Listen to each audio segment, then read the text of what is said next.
in Amritlaya, Kathleen, one of the things that I like about what Siddharameshwara says, he uses the word imagination a lot. And I don't know, sometimes it resonates more with me because he's saying like consciousness is imagination. And I don't know, that word seems to kind of like hit home more than the word consciousness, sometimes imagination. But it's not the imagination that we usually take, like, gee, this is a very imaginative kind of person or whatever. It's the whole pizza, is all just all pure imagination. So Yeah, whatever you're observing and whatever is the phenomenal world is imagination. Yeah. Well, and that's why the detachment is automatic. It's like the mirage. Once you see a deer run towards the water, and once the water, it realizes, oh, the water was a mirage, then there's no more, like, you're not drinking the sand. Or in the same way that he talks about, Siddhameshwar talks about a toy, like a toy fruit. Or like you go into like a model home or something like that, and you see the fruits and different things that they have on the kitchen table, and your mouth may water until you realize, oh, it's fake, it's not real. So you would automatically then just lose the interest in this thing because you'd see the unreality of this object, even though this object appeared as something that you thought that it was a food or a piece of cake or something like that. And they can make it very beautiful. When you go to model homes and stuff, they'll have like a pie with cherries and stuff on it on the table just to make it look really appealing. And from a distance, you might look at that, and if you're hungry, like Siddhameshwar Maharaj said, your salivation, you'll be like, ooh, this looks very delicious. But once you know that it's not what it appears to be, then you discard it, and it's automatic. It's not like I have to sit there and say, oh, I don't want to eat this fake food. Because now my attention is no longer on the thought stream of this is something that can satisfy this hunger. It can't satisfy anything, therefore it's just discarded. No desire arises for this false something. And they talk about the rope and the snake, and Siddhameshwara Maharaj talks about a rubber snake, that if you sit there and like you get the rubber snake and you chase, and all of a sudden you see it and you're freaked out, even if you put it away and you walk away, if that snake comes out again and you don't know it's rubber, you're going to again react. But once you've felt it, somebody can put it on your head while, just sit it on, but it's a rubber snake. So there's no more fear associated with it because you're no longer projecting anything behind it. It's an object that is false. It has no reality. And that's how this, I guess Viveka or something, how you just discard everything, automatic. I remain with the sense of presence. Anything that appears on presence is illusion. Therefore, if my mind starts to create a thought stream of desire about this object, I remind myself that I'm the formless presence in which this object has appeared. And I just detach automatically because I know myself as formless. That's what stops the thinking. I think we think because we think, like when you take something as real, the thinking, we think because we take it as real. Exactly. And then when that's realized that it's not, then the thinking process kind of like is eliminated, at least in that particular dimension, perhaps. I mean, there may be other areas where it's got to be worked through, whatever. And rather than investigating 400 million different objects, investigate yourself and the objects disappear. Right. Well, that sounds like the end of desire as well. Yeah, you can't desire anything because you see everything as just as unreal as the mirage or the cake or the rubber snake, because you remain with that formless sense of presence. In that presence, all these things are appearing on presence. They're absolutely illusion. There's no reason for me to chase them. If they're here in front of me, okay, I'm hungry, I eat some food, whatever. Body is actually craving the food because there's some kind of chemical thing that says there's hunger. Hunger goes to the knower of hunger, and hunger then body puts in action and says, oh, eat. But you're the knower of hunger, and you're not actually fed. It's just the illusion of being fed because the body is no longer craving food. And when they say the body is food for consciousness, that this food, and I like how Siddharmeshwara, I was reading Master of Self-Realization the other day, and it's like, okay, the lump of food, when you consume this food, this body grows. So this body is made of food and continues to grow. And this body is the food for consciousness because you're sitting there thinking about being a form. So therefore, the thought flow identified with as, this is my form. Oh, hello, hello. Hope you're feeling better. If you don't see me, I may be laying on the floor, but I'll be here. Okay, okay. Trish, we're talking about the body. So. Oh, good. Well, that's a very good subject for me right now, since it's not doing very well. And the desire for, well, the illusionary desire for something that, a food or things that, but that doesn't relate to what the real hunger is, which is for what's beyond, which can't be satisfied by the illusion. Yeah, well, you just remain, like I said, instead of going through the whole world and saying, not this, not this, not this. Oh, okay, this is, I don't want to have this, or I don't have desire for this, or whatever. Know yourself, and then there's nothing else to know. So you know yourself in a real sense, the formless sense of presence that you're the knower of, absolutely formlessly. If at all you want to compare yourself to sky or space. And all these things are appearing on presence. Therefore, you know yourself. You don't have to worry about these. All these things are rubber snakes. There's nothing that holds any reality of any kind. And that's why Siddharmeshwara Maharaj talks about gold and dirt being exactly the same to the sage, because they are both exactly the same. They're material somethings appearing in the nothing.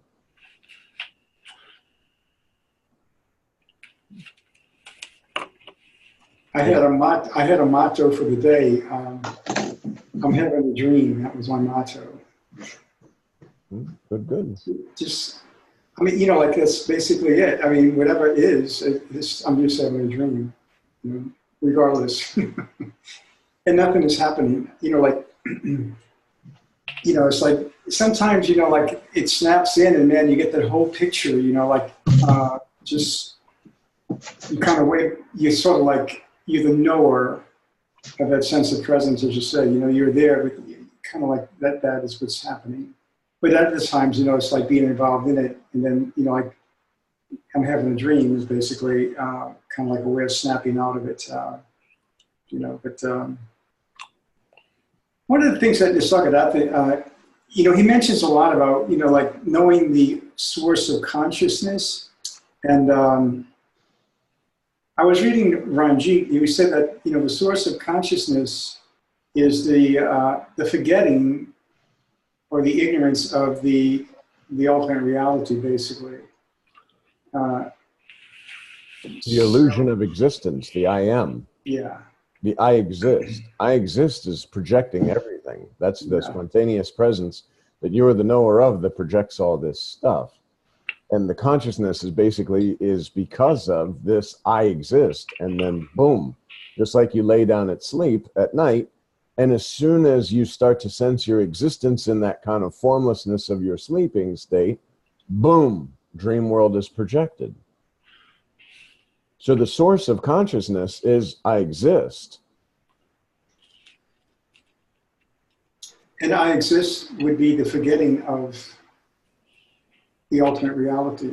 Or it's the, well, to you, the absolute, the all of everything, the bristling of I exist appears spontaneously with, just as when you're, the best example, when you're sleeping, you start to fall asleep and there's a sleep state where you don't know yourself.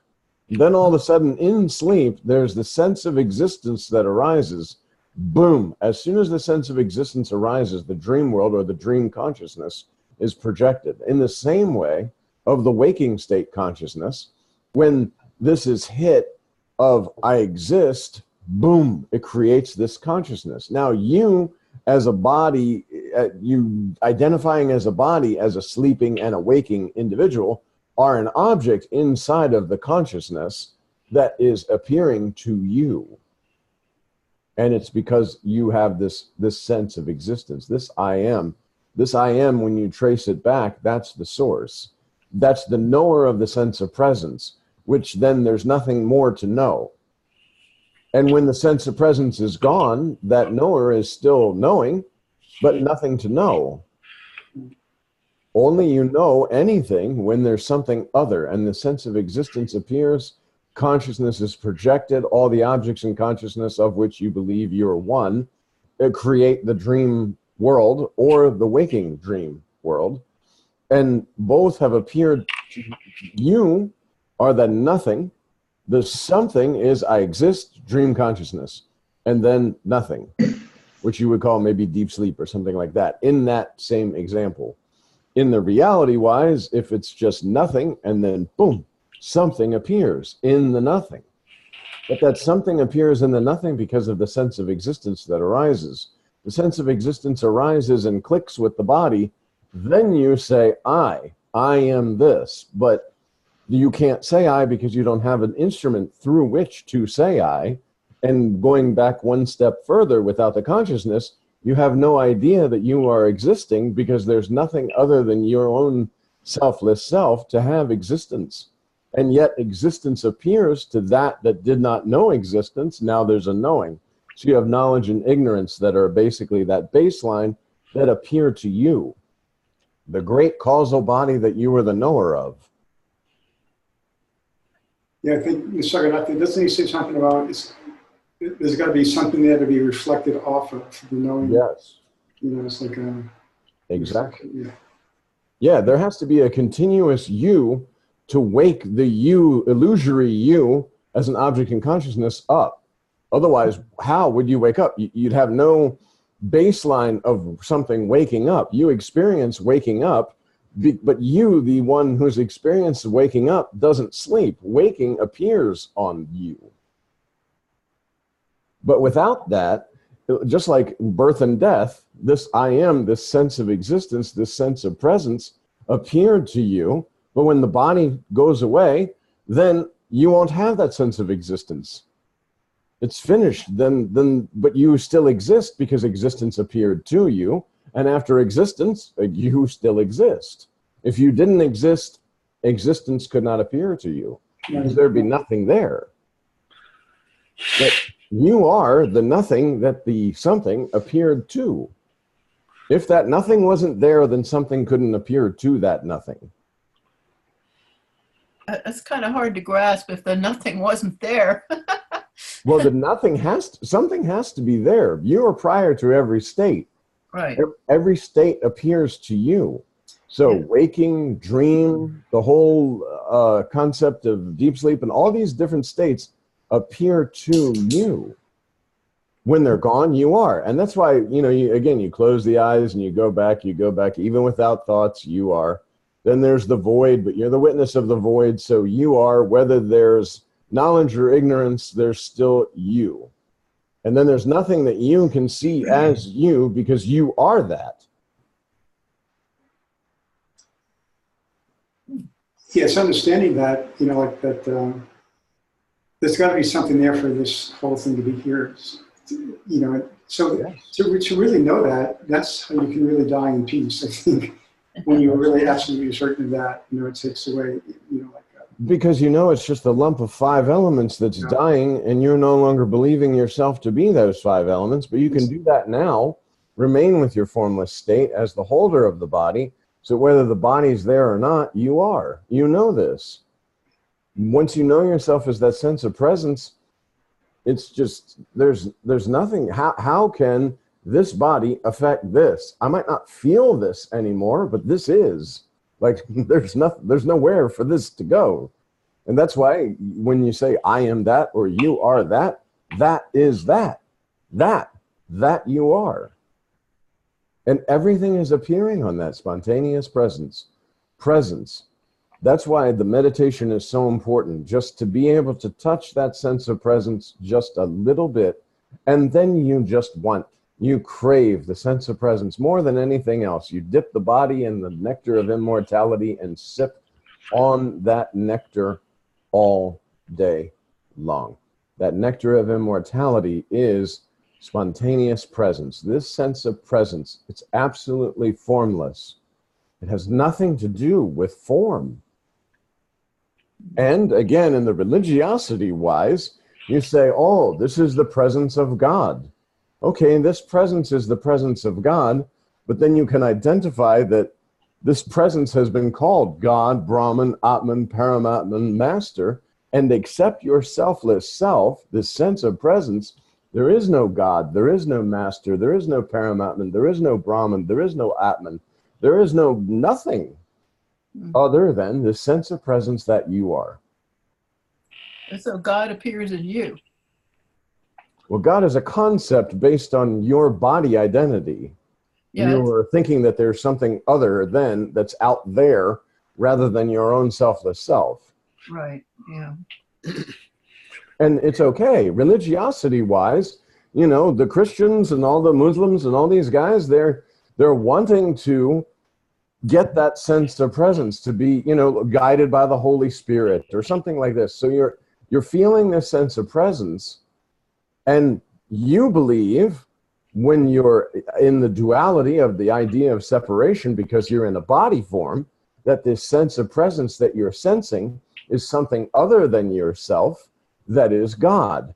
However, when you know that I am not body, I was not body, I'm not going to remain the body, this sense of presence that you have labeled the presence of God now has no separation, because you're no longer having the belief in the limited body knowledge that I'm a body. And that's when Maharaj talks about the walls have come down and the space in the bathroom and the space in the ashram are the same. So you can't say one goes to hell or one goes to heaven. And this sense of presence is everywhere in everything. So even if you do it in duality and you say, this sense of presence, this is God. But then there is nothing but that sense of presence, because this body form is appearing in that presence. And presence will be there after this body falls. It's there all the time. It can't go anywhere, because the sense of presence is what the entire world is appearing on. And the sense of presence is the I exist, which creates the something in the nothing. That's why Maharaj says there's nothing, boom, something for a time returns to the nothing. And that's it. And you just, the conviction is, this sense of presence, that's all there is. The sense of presence has been labeled Brahman, Atman, Paramatman, God, Master, has been labeled by many different religions, and many different folks that have felt this sense of presence have become religious and spiritual leaders and teachers and all this kind of stuff, where these religions have sprouted. But that's in the body-based knowledge. Prior to being this, there was no religion. Prior to being this, there was nothing. That you are, that the beingness has appeared to, which then, boom, creates the consciousness. And all the objects in consciousness, of which you identify for a time as one of those objects. No, I think a lot of the fear of death is the fear of annihilation. And if you just explain that, then there is no annihilation, because it's impossible for there to be any annihilation. Yeah, because all the objects in consciousness never were. Yeah. There's only you. People associate the body being annihilated with them being annihilated, but that's not the real. Exactly. And that's where the conviction comes in. The sense of presence. Okay. So whether the body's here or not, I use the body as an instrument kind of to test and sense that sense of presence. Without the body, you can't sense the sense of presence, because you are the presence. So there's nothing other, there's nothing. So how? It is interesting that the scientists can't really pin anything down exactly. Like, if they keep looking for smaller and smaller things, they just find more and more. Because that's all in the bubble of illusion. It's all in consciousness. All of the searching for existence and searching for the reality of existence is occurring in consciousness, because you believe yourself to be an object in consciousness that is separate and apart from the one that consciousness has appeared to. It's not possible. And consciousness isn't really an object, because you can't pin that down either. Correct. In your dream. In my dream tonight, I could fall asleep and have scientists discover that you can make straw into gold. And so what? You know, when I wake up, do I go and I buy some straw or something? And no. So the same thing. In your dream state, you can have all of these, you know, in the bubble of illusion, the bubble of consciousness, you can have all the scientists and mystics and religious people and all this kind of stuff, all doing whatever they want to do, but it's all in the bubble of illusion, just as it's in your dream. Nothing that is ever going to happen, because nothing's ever happening other than in that consciousness, the sense of existence that created this entire show. But nothing can happen to you. Nothing will ever happen to you. If the quote Armageddon came and the entire world was wiped out, it wouldn't bother you. Like, it couldn't bother you. The formlessness. Okay, in your dream world, if the entire world was destroyed, you wake up, how did it affect you? Big time.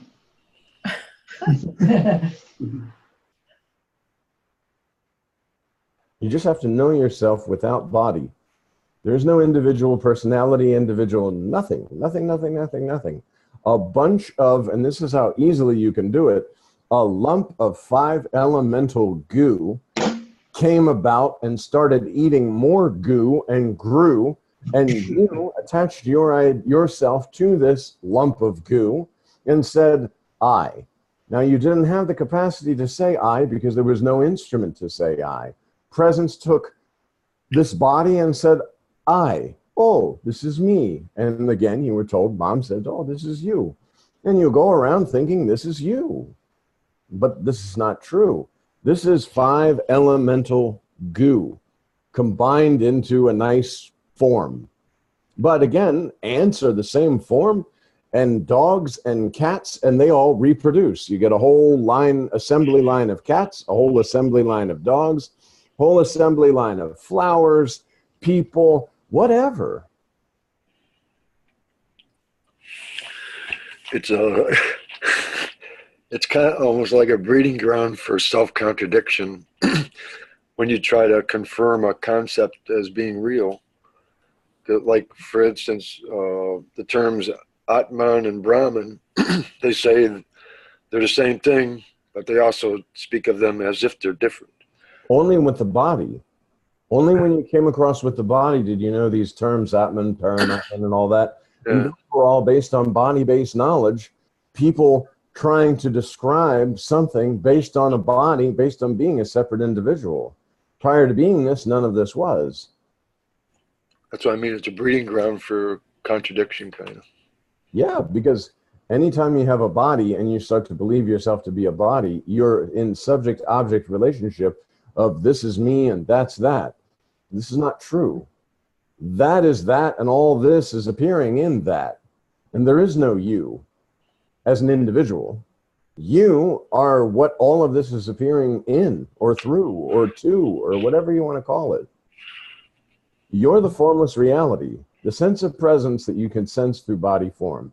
That in meditation, as you get more and more and more into meditation, and you invite the attention of the invisible listener, that's the inner master. That's the true guru. The Sadguru is the sense of presence that will teach you everything you need to know about your own self, which is basically just discarding all the concepts that have appeared on your presence.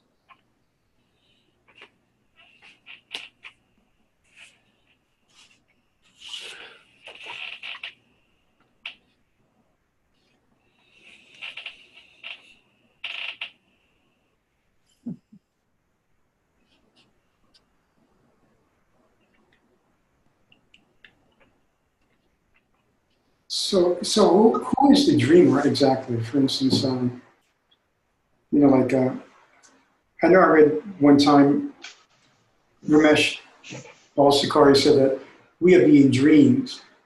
Mm-hmm. Okay, so as a body and, you know, like as a personality individual, yeah, you know, that's true. But the ultimate dreamer, or the one, the dreamers appearing to the knower of the sense of presence. Is that correct? As soon as you You can call it Sadhguru or whatever. It clicks. It's a spontaneous appearance, sense of existence, boom. And again, you can do it in the dream state.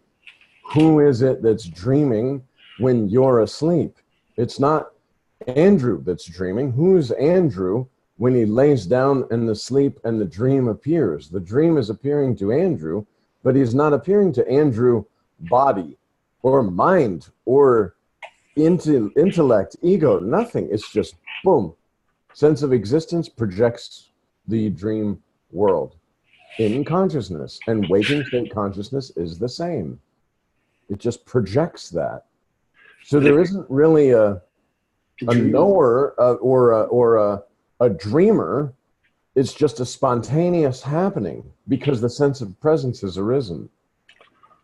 And that's to something that is always there all the time, that's everything. And that as soon as the existence is known, that just, it's the Big Bang, basically. Boom, everything is projected. It's spontaneous. So it's automatically, as soon as you're there, then everything's there. It's all. Well, you're always there, all but at as once. soon as that stirring of existence occurs, boom, dream world, consciousness, whatever you want to call it, everything appears. At once, yeah. Yes. And then it's because you identify with the body form, because you can say, you use this instrument and you start to believe that this form is yourself. But that is not true. You would be more happy to say this is yourself, and this is what you're holding in this moment to be able to communicate inside yourself, with yourself as other forms.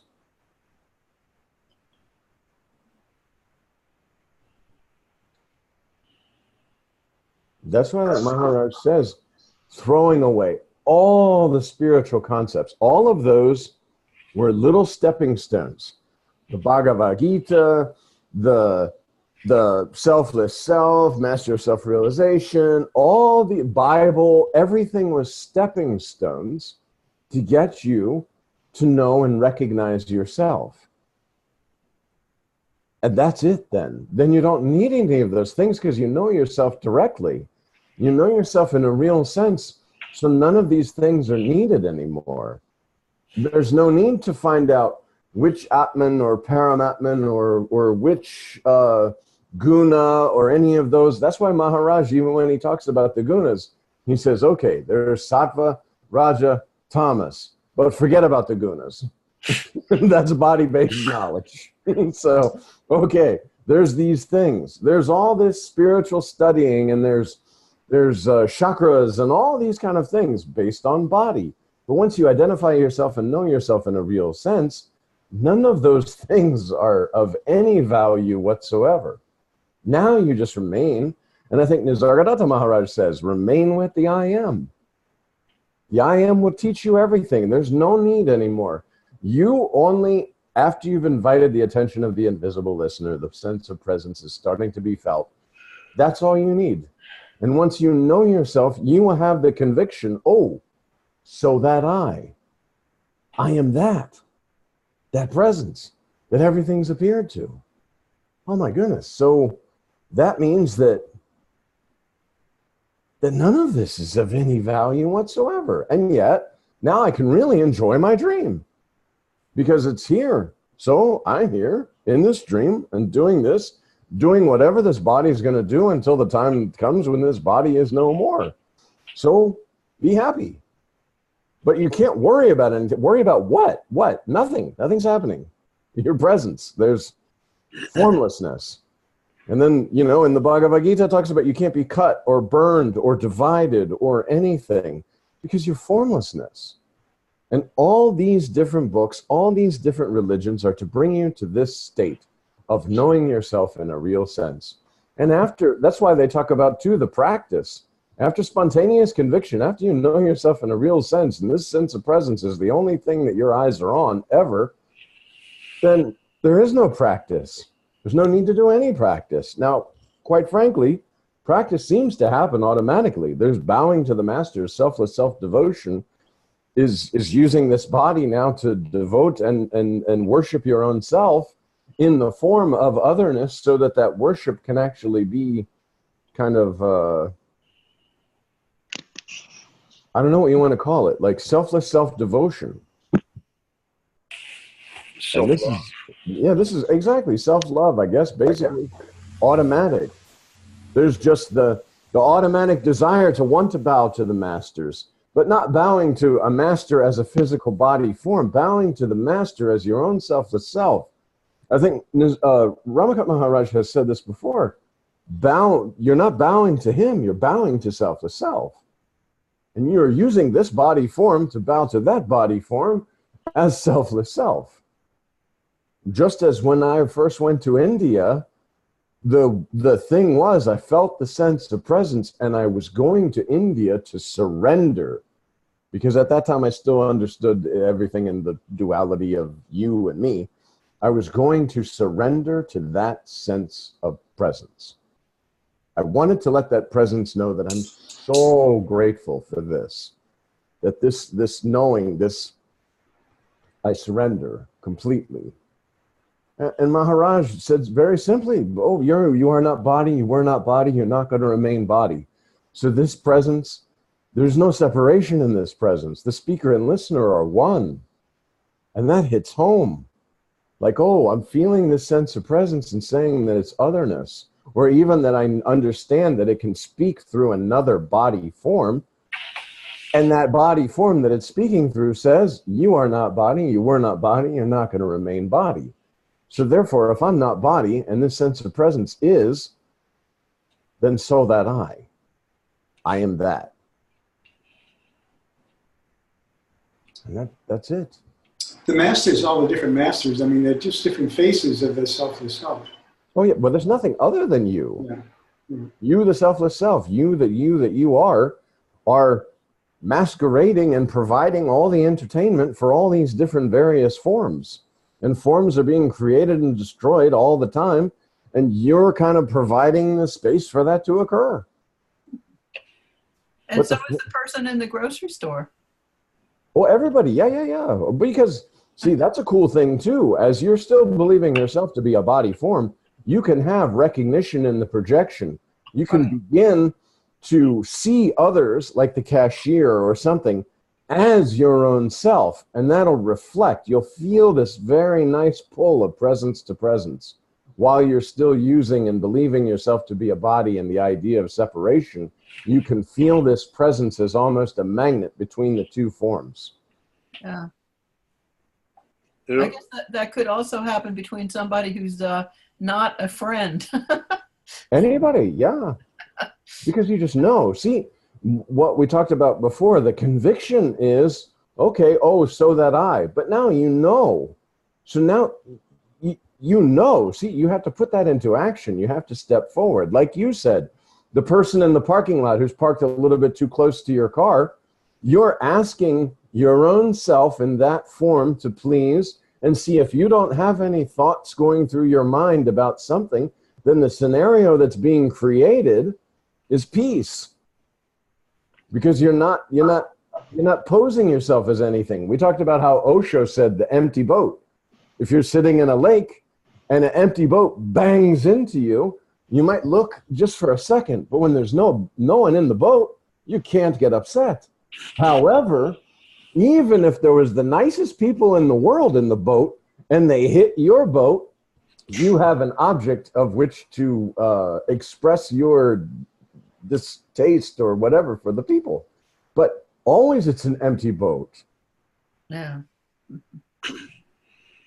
Yeah, you know, I have a CD somebody gave me, and it was pictures of all different kinds of, well, they were all human, but they were like babies in Africa. There were old people in India.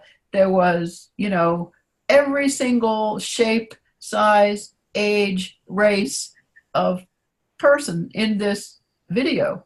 And in every one you could see the self shining out of their eyes. Is amazing. You know, these little babies in Africa, and you just see it. You see it in their. It's amazing to look at that. And every single person, they captured this film or whatever it is, captured their essence, looking out of their eyes, and you realize, oh yeah, right, that's the same thing coming out of everybody. Exactly. The selfless self-recognition. Yeah. The recognition and the projection. Same when you read the book. When you read the book, the sense of presence that spoke those words resonates with you as the sense of presence. So there's a recognition in the projection. Sri Ramakant Maharaj calls it reading the reader. When you read the book, you're reading the reader. It's my story. Because that recognition and the projection that these words, I know these words. I don't know how maybe I know these words, so I just feel it as a sense of presence. And what you're saying about looking in the eyes, just like looking in the eyes of the masters, the recognition and the projection, oh, so that I. But then act on this knowledge. Yeah, that's the Are truth. you still believing yourself to be a body and an actor? Act on this knowledge, and then you'll act your way out of any belief, any ideas, any concepts, because there'll be nothing other. It'll be just a beautiful communication of your own self with yourself without having to think about yourself, because you're not thinking that you're something separate. And also it eliminates, if you really do that, the personality, distortions. What I want to say is that a lot of our actions are, defensive or aggressive or, retreating, that type of thing. And those type of things would be less likely, so that you actually free as a whatever it is. Yeah, because the egoistic sense is gone. So there's nothing to protect. You know yourself as nothing, so nothing needs to protect nothing. They talk about the fact that when the guy goes out with the gold and all that and goes in the street, he can get a beating and get robbed. But if you go out penniless, no one's robbing you, so you can walk freely about. It's the same thing. When you go out as nothing, no one can offend you or take anything from you or do anything to you. There's an insult. An insult is coming to your body form. They're insulting Kathleen. Well, you're not Kathleen. You're the holder of the body that's labeled Kathleen, but this insult is not touching you, because that insult is directed towards the body that's labeled Kathleen, who you are not. So how does that affect the Me Too movement? But there's no me. So, and see, your mind will respond to this. These flows of thought, when you look at it that way, somebody says, Kathleen, I don't like the way you do XYZ, or you did a terrible job. And this is renouncing the sense of doership by saying, oh, but Kathleen is you don't have to say this out loud, of course, but this is a knowingness that Kathleen is the label of the body. The insult is directed at the body that's labeled Kathleen, that I'm the holder of. So I disregard this. When I disregard this, then the mind, it no longer starts giving me information about Kathleen and the body and how Kathleen would react or how Kathleen should react, because this sense of identification, it whittles itself away. And this is done spontaneously in the moment as you know yourself, oh, so that I. There's nothing you can do. You can say, John did a bad job. And see, that's another thing in religion, and I think it's called Siva service, where you're doing service and then giving the results like, oh, all the results go to God, or all the results go to Brahman or the higher power. Yeah. So that way, then, if you're truly of service, if someone insults you, it can't touch you. Right.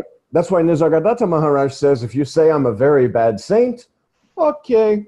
If you say I'm a very great saint, okay. You're talking about the body form labeled Nisargadatta Maharaj. You are not talking about myself. As long as there's somebody there to be concerned about anything, that's exactly. Yeah.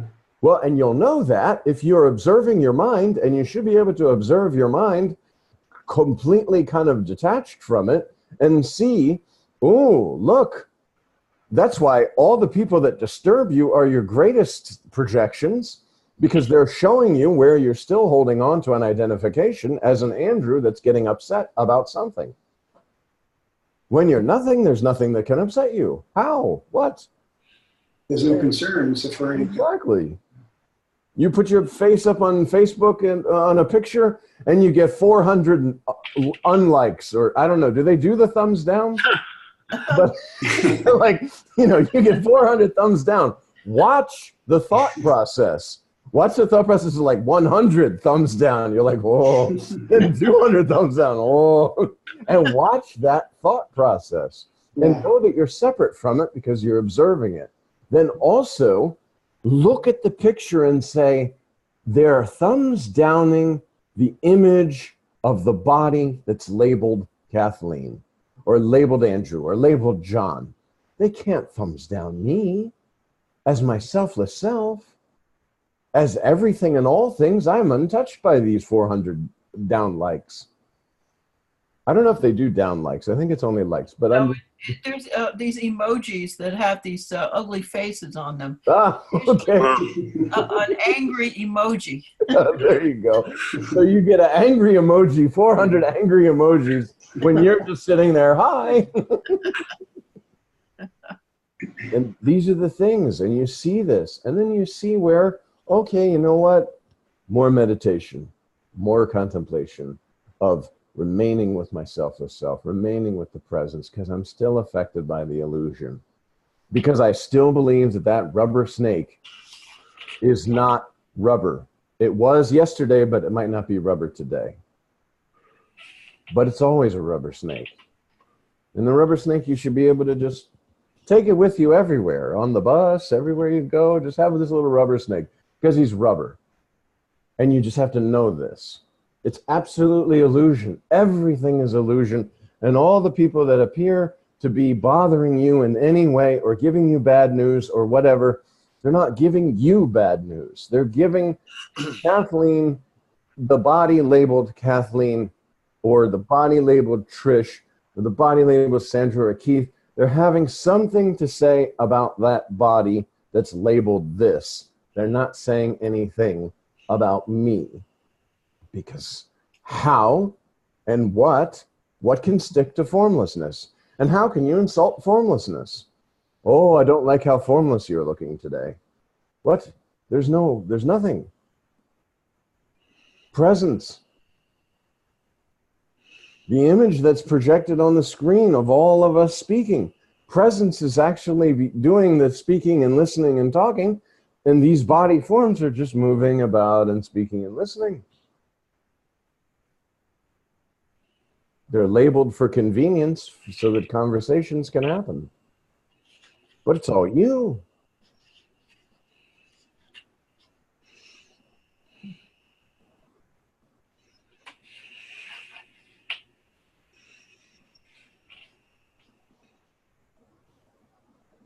In the Amrit Leah, he says, for detachment, adopt a censoring attitude to desires. That's almost a direct quote, I think. Shift the focus to self. Exactly. So he's basically saying do mantra. Yep. Yes. Invite the attention of the invisible listener. And again, even if you're not, I'm just guessing that in these body forms, the sense of presence has been felt. So now the sense of presence that's being felt, that's where the attention and the identification goes, not to the passing things. We know these things are transient. I don't need to go after transient things. I want to remain with the background of all of this, that sense of presence. You know, I was wondering what Mama Kant used to say, something about the being or the beingness or the presence was very sensitive. Impressions. Yeah. He said the spirit is very sensitive. Very, very sensitive, yes. What you impress, it reflects right away. So What is this? Go ahead. Well, your practice then, your, reminding yourself of the I am that, essentially, is being practiced, and then that has some kind of impression, which then changes the external.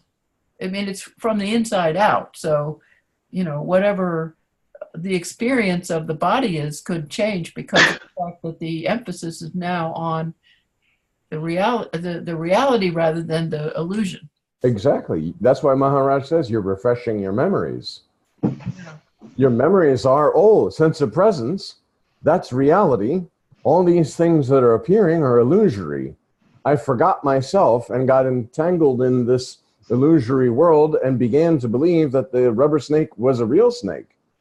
So I just have to refresh my memories. Oh, yeah, that's right. The rubber snake is rubber, and I am not this. This whole world is appearing on the spontaneous presence, and I'm the knower of the sense of presence, so none of that's affecting me. Oh, whoops, I got lost in the illusion a little bit. I forgot myself. I need to refresh my memories. My memories are, oh, so that I am that.